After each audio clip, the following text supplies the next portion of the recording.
नमस्कार बच्चों।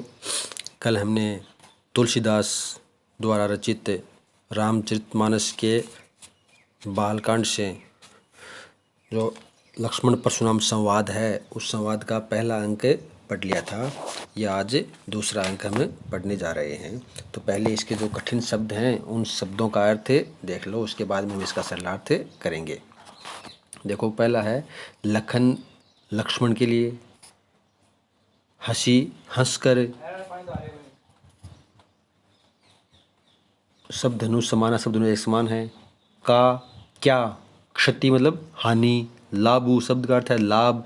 जून शब्द का अर्थ है पुराना, जून शब्द का अर्थ है पुराना, जीर्ण शीर्ण। धनु मतलब धनुष, तोड़े मतलब तोड़ने से। बहुरे मतलब भरोसे में, भ्रम में, धोखे में। नयन शब्द का अर्थ यहाँ पर आँखों के लिए नियत, वैसे नयन लोचन नेत्र आँख का प्रयोजन होता है। यहाँ पर नयन शब्द का अर्थ है नवीन, नया। नयन शब्द का अर्थ है नयन। छुअत मतलब छूते ही।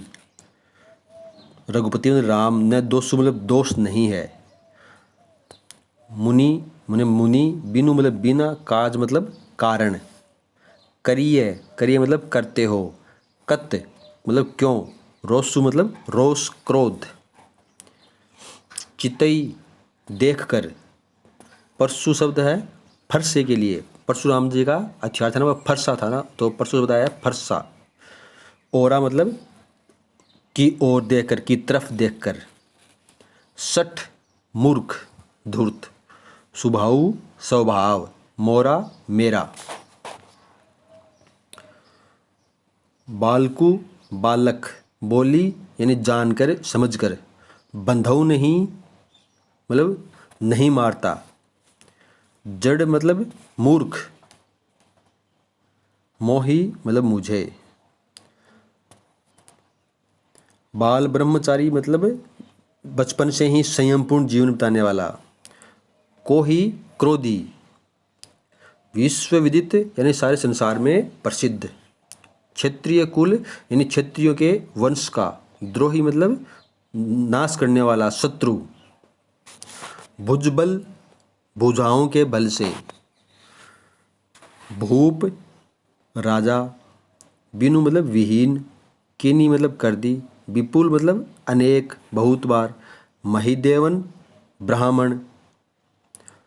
दीनी मतलब दे दी है। सहस बाहु जो परशुराम जी के शत्रु हैं, सहस बाहु। भुज मतलब भुजाओं को। भुज शब्द है भुजा, हाथ के लिए। छेद निहारा मतलब काटने वाले। परशुराम जी सहस बाहु की भुजाओं को काटने वाले। परशु बिलोकु, बिलोकु मतलब परशु मतलब फरसा, बिलोकु मतलब देख लो। महीप कुमारा मतलब महीप है राजा का पर्यायवाची, तो राजा का पुत्र था तो राजकुमार। महीप है राजकुमार के लिए। महीप कुमारा मतलब राजकुमार के लिए। माता पिता भी मतलब माता पिता के लिए। जनी मतलब मत, सोच बस बने शोक में हो, सोच में हो, माता पिता के सोच में हो। करसी मतलब करे। महिष किशोर, तो महिष शब्द भी है राजा का पर्यायवाची, तो है राजपुत्र। महिष किशोर मतलब राजपुत्र। गर्भन के मतलब गर्भ में स्थित। अर्भक शब्द आया है भ्रूण के लिए, बच्चे के लिए, जो गर्भ में भ्रूण होता है उसके लिए है अर्भक। दलन मतलब नष्ट हो जाते हैं। परशु फरसा। मोर मतलब मेरा। अति घोर मतलब भयानक, भयंकर। अत्यंत भयानक है, भयंकर है। अब देखो, हमने कल पढ़ा था कि वो राजा जनक की सभा में शिव का धनुष टूटने पर परशुराम जी वहाँ पर आए, तो उनका राम से तो नहीं, राम ने तो विनम्रतापूर्वक वचन कहे थे कि कोई आपका ही दास सेवक होगा इसको धनुष को तोड़ने वाला, लेकिन उनका लक्ष्मण से विवाद हो गया आपस में। परशुराम जी क्रोध भरी वचन बोल रहे थे तो उनका लक्ष्मण से विवाद हो गया। तो कुछ लक्ष्मण ने व्यंग्य वचन कहे, कुछ परशुराम जी ने व्यंग्य वचन कहे, तो उसके ही ये प्रक्रिया में आगे का घटने चल रहे हैं। तो देखो शुरू में क्या है। लखन कहा हंसी हमरे जाना, सुनहु देव सब धनुष समाना। तो परशुराम जी के वचन सुन करके परशुराम जी से बोले क्या थे कि हे राजपुत्र, तुम काल के वश में बोल रहे हो, तुम्हें कुछ होश नहीं है। सारे संसार में प्रसिद्ध शिव के धनुष को तुम एक साधारण धनुया समझ रहे हो, ये परशुराम जी ने कहा। तो इनका परशुराम जी के कथन को सुनकर के लखन का हंसी अमृतान, लक्ष्मण ने हंसकर कहा कि हमारी समझ में तो हे देव सब धनुष एक समान हैं। परशुराम जी ने कहा ना कि इस तो सारे संसार में प्रसिद्ध शिव का धनुष है। तो लक्ष्मण ने उसका व्यंग में ही उत्तर देते हुए कह रहे हैं कि हे देव, हमने तो सब धनुष को एक समान ही समझा है, सबको बराबर ही समझा है। का क्षति लाभ जून धनु तोरे, देखा राम नयन के बोरे। का क्षति, क्या क्षति, हानि, और लाभ मतलब लाभ, जून मतलब पुराना, कि राम को क्या तो लाभ होने वाला था, क्या हानि होने वाली थी इस पुराने धनुष को तोड़ने में। राम ने इसे नए के भरोसे में उठा लिया। यानी ये धनुष क्या था, पुराना था। उसके देखो इसमें भी व्यंग है, उसके गुरु को क्या बोल रहे हैं, धनुष को क्या बोल रहे हैं कि पुराना धनुष था, जीर्ण शीर्ण कमजोर सा धनुष था। राम ने उसे नए के भरोसे में उठा लिया। इस धनुष को तोड़ने में हमें कोई लाभ हानि नहीं होने वाली थी। अब देखो आगे, छुवत टूट रघुपति न दोसु, मुनि बिनु काज करई कतरोसु। क्या कह रहे हैं, देखो लक्ष्मण का कथन है ये कि ये रघुपति के, राम के छूते ही टूट गया, उनका कोई दोष नहीं है। हे मुनि, आप बिना कारण ही रोष क्रोध क्यों कर रहे हो। अब देखो उसको धनुष को, सारे संसार में प्रसिद्ध धनुष था, शिव का धनुष था, बड़े बड़े राजा मुनि उनको उठा भी नहीं पाए थे योद्धा, और उसके लिए क्या कर रहे हैं कि ये तो पुराना धनुष था, इसको तोड़ने में हमें कोई लाभ हानि होने वाली नहीं थी। राम ने इसे नए के भरोसे में उठा लिया और राम के छूते ही टूट गया, उनका कोई दोष नहीं है। हे मुनि, आप तो बिना कारण ही क्रोध कर रहे हो। अब देखो आगे, बोले चितई परशु की ओरा, रे सठ सुने स्वभाव न मोरा। अब ये कथन आ गया है परशुराम जी का। वे अपने फरसे की ओर, फरसे की तरफ देखते हुए बोले, अरे मूर्ख, सठ मूर्ख, अरे मूर्ख, तुमने मेरा स्वभाव नहीं सुना है। परशुराम जी कहते हैं लक्ष्मण को अपने फरसे की ओर देख करके, अरे मूर्ख, तुमने मेरा स्वभाव नहीं सुना है। बालकू बोली बंधऊ नहीं तो ही, मैं बालक बोल करके अर्थात बालक जान करके, बालक समझ करके मैं तुम्हारा वध नहीं कर रहा हूँ, मैं तुम्हारा वध नहीं कर रहा हूँ। तुम केवल मुझे मुनि मात्र मत समझो, तुम केवल मुझे मूर्ख मुनि मात्र मत समझो, मैं तुम्हारा बालक समझ करके वध नहीं कर रहा हूँ।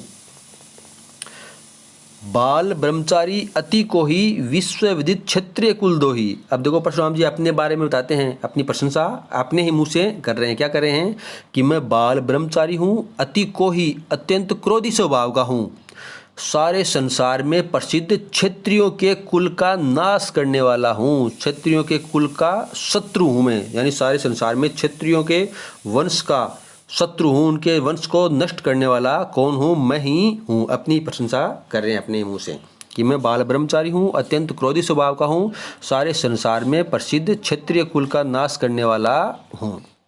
आगे देखो, भुजबल भूमि भूप बिन कीनी, विपुल बार महिदेवन दीनी। मैंने अपने भुजाओं के बल से ये भूमि राजाओं से विहीन कर दी है। यानी मैं इतना वीर, इतना साहसी, इतना पराक्रमी हूँ कि मैंने अपने भुजाओं के बल से इस भूमि के समस्त राजाओं को मार दिया, समस्त राजाओं को नाश कर दिया है। भुजबल भूमि भूप बिन कीनी, कि मैंने अपने भुजाओं के बल से ये भूमि राजाओं से विहीन कर दी है। विपुल बार, अनेक बार, कई बार ब्राह्मणों को दान में दे दिया है। महिदेव मतलब ब्राह्मण, और इसे मैं जीत करके अनेक बार ब्राह्मणों को भी दान में दे दी है। सहस बाहु भुज छेद निहारा, सहस बाहु भुज छेद निहारा, सहस बाहु की भुजाओं को काटने वाले, छेद निहारा काटने वाले, भुज मतलब भुजाओं को, तो सहस बाहु की भुजाओं को काटने वाले इस मेरे फरसे की ओर देखो हे महेश कुमार, हे राजकुमार, सहस बाहु की भुजाओं को काटने वाले इस भयंकर फरसे की ओर देखो। अब देखो नीचे दोहा में क्या है, मातु पितहि जनि सोच बस करसी महिष किशोर। ये भी परशुराम जी कथन है कि हे महिष किशोर, हे राजपुत्र, तुम अपनी माता पिता की सोच में ही जी रहे हो। अब देखो माता पिता की सोच क्या होती है कि मेरा ही पुत्र या मेरी ही पुत्री श्रेष्ठ हैं, सर्वश्रेष्ठ हैं। वे अपने पुत्र को ही सबसे शक्तिशाली, सबसे सुंदर मानते हैं। तो ये क्या करे हैं कि हे राजकुमार, हे राजपुत्र, तुम अपने माता पिता की सोच में ही जी रहे हो। गर्भन के अर्बक दलन परसु मोरती घोर, मेरा फरसा है ना वो इतना भयानक है, इतना घोर, इतना भयानक है कि इसके डर से माताओं के गर्भ के बच्चे भी गिर जाते हैं। यानी जो गर्भ में बच्चे होते हैं वे भी गिर जाते हैं, वे भी नष्ट हो जाते हैं। मेरा फरसा कितना भयानक है, इतना भयानक है कि वे उसके भय से माताओं के गर्भ के बच्चे भी गिर जाते हैं। हे राजकुमार, तुम अपने माता पिता की सोच में ही जी रहे हो, तुम्हें वास्तविकता का कोई ज्ञान नहीं है। तो ये है, हो गया है अपने इसे दूसरे अंक का सरलार्थ हो गया है सारा ये। तो इसमें तुलसी ने अवधी भाषा का प्रयोग किया है। छुअत टूट, इसमें बढ़ा चढ़ा कर वर्णन किया है कि राम के छूते ही टूट गया, इसमें उनका कोई दोष नहीं है। तो इसमें अतिशयोक्तिपूर्ण अलंकार है। काज करिए कत, काज करिए कत सठ सुनई स्वभाव, तो इसमें काज करिए में कै वर्ण की आवृत्ति, सठ सुनई स्वभाव में स वर्ण की आवृत्ति, और बालकु बोली बंधऊ में बै वर्ण की आवृत्ति। तो इनमें अनुप्रास अलंकार का प्रयोग है, अवधी भाषा का प्रयोग है, इसमें चौपाई और इसमें दोहा छंद का प्रयोग किया गया है, और व्यंग्यात्मक शैली है, व्यंग्यात्मक शैली है, व्यंग्य का प्रयोग किया जा रहा है। तो इसका आप ये एक सरलार्थ के रूप में अपनी कॉपी में लिख लेना, इसका पूरा सरलार्थ लिख लेना। धन्यवाद।